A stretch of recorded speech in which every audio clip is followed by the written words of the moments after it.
There's something powerful about the journey of leadership, the daily steps, the long-term vision, and everything we learn along the way. Welcome to Leadership Labs, where we explore these journeys with the incredible leaders of Aurora Public Schools. In each episode, we hear from those who are helping guide our district toward Destination APS, sharing their stories, their challenges, and the lessons they've learned along the way. Today, I'm joined by Karla Fought, principal of Lansing Elementary in her 4th year of principalship at Lansing, but 27th year in APS. And last semester brought historic news for the Lansing community. They achieved a performance rating for the first time in 10 years. And for Karla, it's the first time in her nearly 3-decade career that she's worked in a performance rated school. So we're going to explore what it took to reach this milestone and what it means for Lansing's future. Karla, welcome to Leadership Labs. Thank you. Thank you for having me. Tell us a little bit about who you are, and then also what makes the Lansing community so special. One of the questions that was asked at the beginning was, what was my very first job? I started babysitting when I was like 11. So who I am is a servant leader, and that developed from a very early age. I knew that I was going to be an educator. I stayed in the classroom for 18 years because that was my passion, continues to be my passion. I think that's what helps guide my leadership is my experience within the classroom. I am a mother, I am a wife, I am an educator.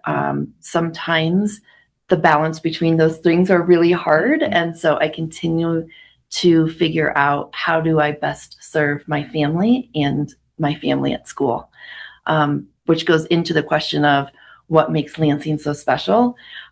It is my second family. It is filled with educators who come to school every day because they believe in kids. They believe that we make differences for them every day. And so I think what really sticks out for me for Lansing is when you walk through the hallways, people are happy to be there. And kids feel that. They're happy because they have the resources, they have the time and opportunity to provide education that matters. Yes. Last semester, we celebrated with your community, of course, Lansing achieving their first performance rating in 10 years. What did that moment feel like for you? Surreal. I have to say, every time somebody asks me about it, it's easy to go, not easy, but my first instinct is to say, that's not about me. Yes. It really is about the work that happens every day. Absolutely. And when I reflect on that, it makes me proud to own what has happened so that teachers can do their very best for kids. So what did it feel like? Oh, I can't even put into words. It was one of those like, am I excited or scared? But it really was an opportunity to say what we're doing is making a difference. Yeah. The focus for Lansing has really been around growth. Moving the needle on proficiency is where we're headed. And so it also is a great thing for staff to be able to say, we got the momentum, let's keep it going. Yes, absolutely.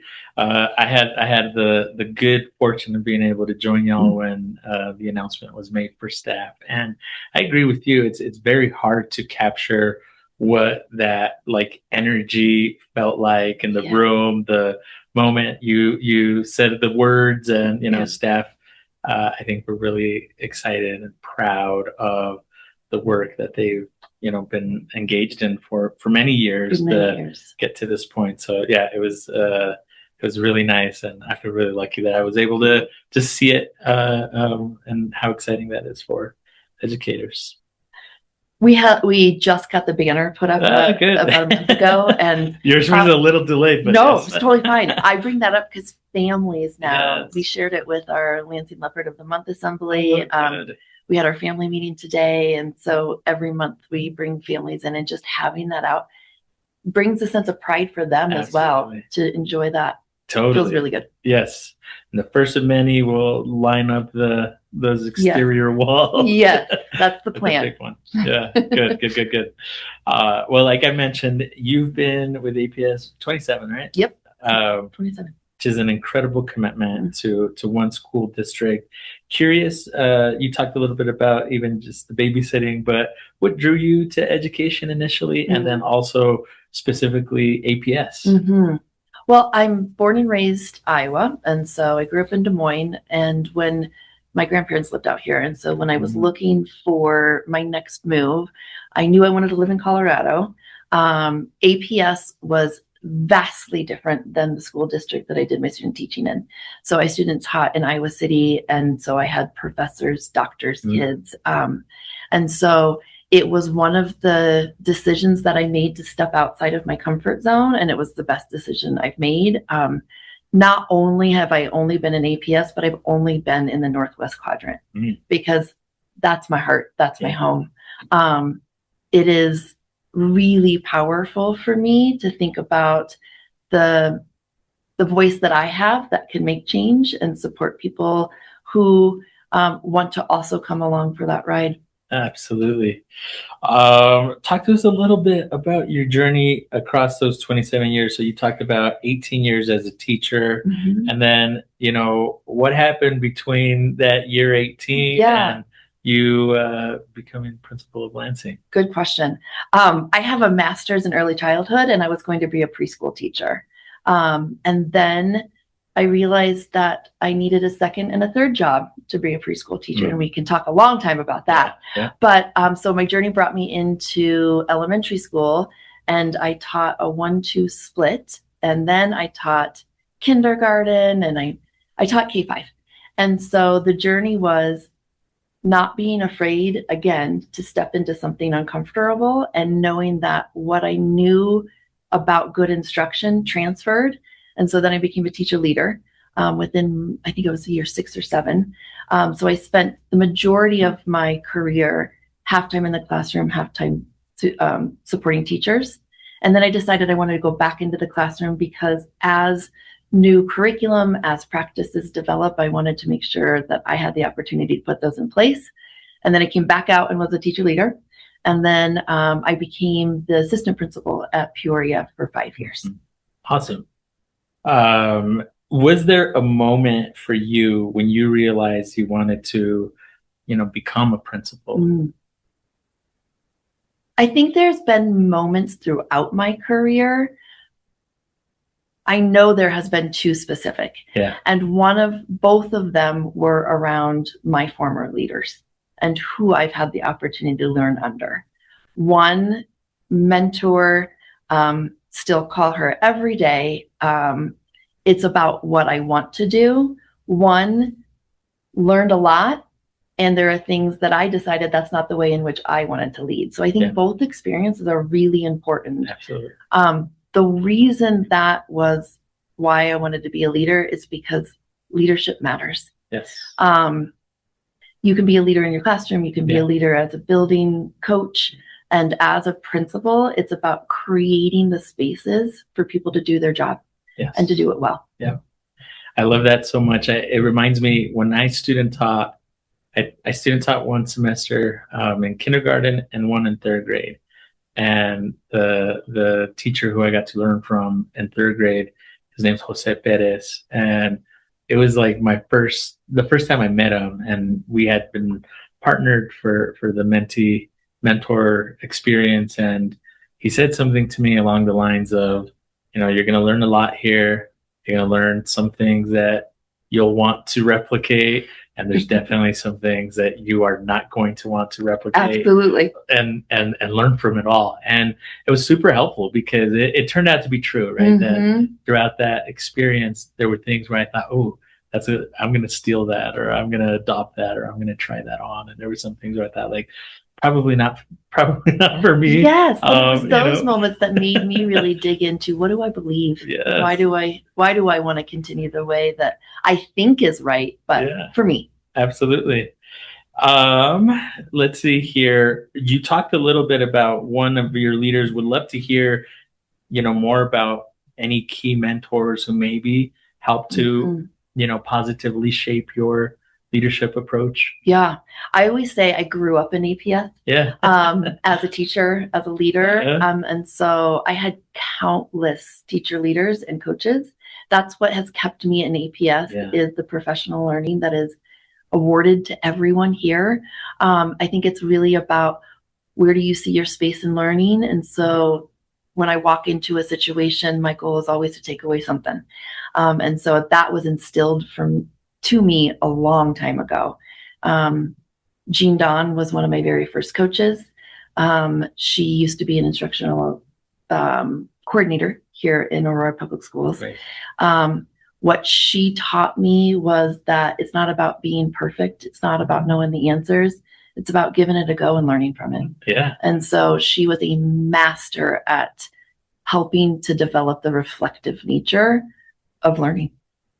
Okay, now let's talk a little bit about Lansing specifically. Yeah. So 4 years ago, you made a decision to throw your name in the hat for Lansing. Yeah. What is it that drew you specifically to Lansing or brought you there? Yeah. So I had to make a decision because Peoria was moving into Charles Burrell. And so I originally applied for the assistant principal job and was awarded the assistant principal job. And then 2 weeks after I got that job, the previous principal, Jen Murtha, let me know that she had taken the job at Del Mar. Oh, wow. And so it was, I often say it was the kick I needed. Wow. Okay, it's time. So what originally brought me to Lansing was the community feel. They had for 5 years the strongest retention rate in APS. Wow. And so I knew it was a community that was dedicated to the work. We've had some turnover, but right now we're back to 90% of retention rate. So it's a great space. Awesome. And when you arrived at Lansing, what did you find, or how did you approach the work ahead? Great question. There was so much in place. Yeah. And so it was my job to sit and listen and to learn alongside. I really, truly believe it's about refinement. It's not about starting over. And so that's been the work of the last 4 years. I cannot take credit, and I would never, for the work that was already there, but I can take credit for the refinement that we've done. Yep. Well, we talked about this a little bit at the start of our conversation, but you had mentioned to me when we had the honor of surprising the Lansing staff that this is the first time in 27 years that you worked in a performance school. And so I'm curious, just what does that mean to you personally?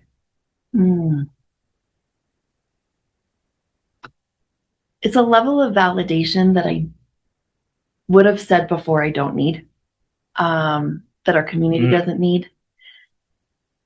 But I would take that back now. Yeah. I just got to chill. Yeah.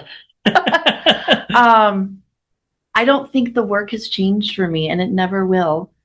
But knowing that we are making a difference for kids. Yes. Yes. Absolutely. Yeah. What would you say were some of the key refinement, strategies that helped to propel you all to this stage in the Lansing journey? Number one, it's about creating a vertical path for kids. We focus so much in our conversations around CMAS. It is always about pre-K to 5th grade for us. It is not about 3 through 5. And so if we are going to move the needle on proficiency, it has to start in preschool. Absolutely. And so I think that's one thing that our commitment to creating a through line in math and in literacy, K-5. I think also the time teachers need to be able to dig in to understand the content they're teaching. Curriculum is great. And it gives us a jumping off point. But in order to utilize the curriculum effectively, we have really created a lot of time. So we have half-day unit planning. We have planning after school. We have planning during our PLCs, because it's about doing the work as the educator in order to make it come alive in the classroom. Yeah. You talked a little bit about, sort of, where you go from here, but, now that you all have reached your performance rating, what is it going to take to sustain that, this year and in the years to come? Yes. Let me be very clear. We are there by this We're much. close. Yeah. And so it is, our foot does not come off the pedal. That's right. We are working just as hard every right. single That's day. cool. Yep. That's right. So it's about, it's always that balance of how do we keep strong in what we know to be true and continue to move the needle. And so one of the things that I really am proud of is the focus that we've had the last 2 years around Tier 1 math instruction. Yeah. And while our focus has always been about Tier 1, there are a million things within that we can focus on. And so it feels like now we have some grounding beliefs about what does Tier 1 math instruction look like that we can move forward with. Love that. And even I think back to the comment you made about the validation that, what I heard too from you is like, that helps, reinforce what students are capable of, what educators are capable of, that, it's validating to, we're doing good work, and it's a good reason to keep your foot on the pedal, to continue, where you are. Absolutely. So appreciate that. Okay, going to shift a little bit lighter here. What leadership books or resources have influenced or informed your approach to leadership, or that you might recommend to a leader or aspiring leader listening? Oh my goodness, that's a really good question. I just went back and I'm thinking content-focused books, not so much leadership-focused books. Yeah, totally. But I just went back and we're reading 5 Practices in Practice. And then we're reading, I always think about I'm going to miss the name, Principles to Action in Math Instruction. And for me, the reason those are really important as leadership books is because it helps me focus on what are the essentials in planning, what are the essentials in instruction to get results. Yeah. And so sometimes I think leadership books are can be viewed as like, I also have a really great PLC guide that I've used. But I think when I can tie it to content, that's what really sticks to me. Amazing. Okay. What songs would we find either on your most played list or recently played list? That's a great question. So I have a 10-year-old, and so we have a lot of K-pop Demon Hunters. Good. Yep. Same here. Yep. We actually, it's funny because K-pop Demon Hunters ended up in my like most streamed list for 2025. Oh, that's a lot. I know. It's a lot. It is a lot. It is a lot. Right now we're listening to a lot of I didn't even know there were this many songs, but I think 2026 is probably going to be a lot of Pokemon I didn't songs. know. Oh gosh, if you put in Pokemon, they've got full albums for each season and the movies. Do you know this song that's meowing? It's just literally cat, like a sound of a human sounding like a cat. There's like 5. So that might be the next one. It might be the next one. I'm with you though. We actually discovered a couple of the there's multi-language K-pop Demon Hunter songs, so like Golden in Spanish, and that's pretty cool. Your Idol and Soda Pop in Spanish. Yeah, I love it. It's fun. My daughter went through this. It's not cool anymore, but every time we get in the car, it's still on that playlist. So that's funny. Cool. Well, we're gonna shift into our lightning round here. What does Destination APS mean to you and the Lansing community? Possibility. Yes. What's your vision for Lansing's next chapter?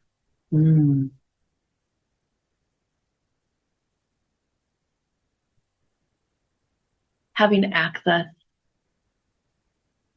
to education in order to do whatever you want.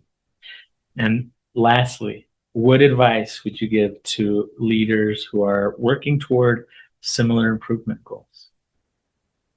Stay focused. That's good. Thank you for that. Yeah. So Karla, appreciate you sharing your journey with us today after 27 years in APS and working in performance rated school for the first time. Your story demonstrates that transformation is possible at any point in the journey.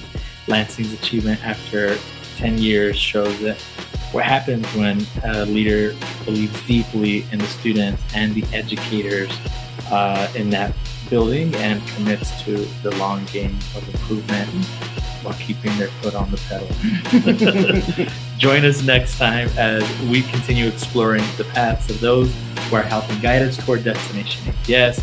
Until then, keep running your race with purpose. Thank you.